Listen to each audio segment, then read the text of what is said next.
If I were the devil. If I were the prince of darkness, I'd want to engulf the whole world in darkness, and I'd have a third of its real estate and 4/5 of its population, but I wouldn't be happy until I had seized the ripest apple on the tree. Thee. So I'd set about, however necessary, to take over the United States.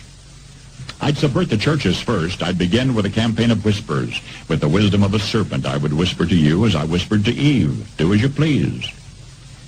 To the young, I would whisper that the Bible is a myth. I would convince them that man created God instead of the other way around. I would confide that what's bad is good and what's good is square.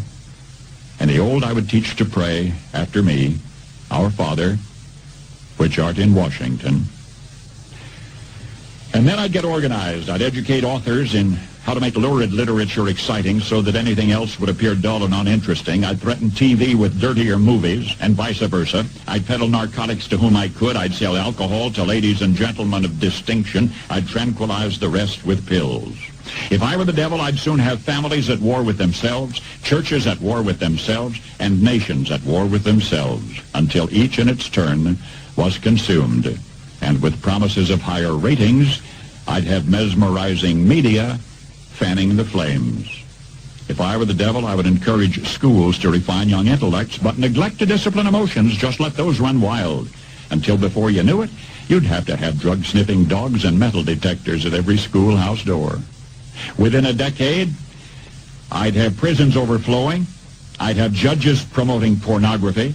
Soon I could evict God from the courthouse, then from the schoolhouse, and then from the houses of Congress. And in his own churches, I would substitute psychology for religion and deify science. I would lure priests and pastors into misusing boys and girls and church money. If I were the devil, I'd make the symbol of Easter an egg and the symbol of Christmas a bottle. If I were the devil, I'd take from those who have and give to those who wanted until I had killed the incentive of the ambitious. And what'll you bet? I couldn't get whole states to promote gambling as the way to get rich. I would caution against extremes in hard work, in patriotism, in moral conduct.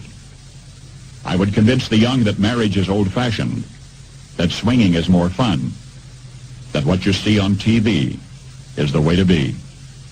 And thus I could undress you in public, and I could lure you into bed with diseases for which there is no cure. In other words, if I were the devil, I'd just keep right on doing what he's doing.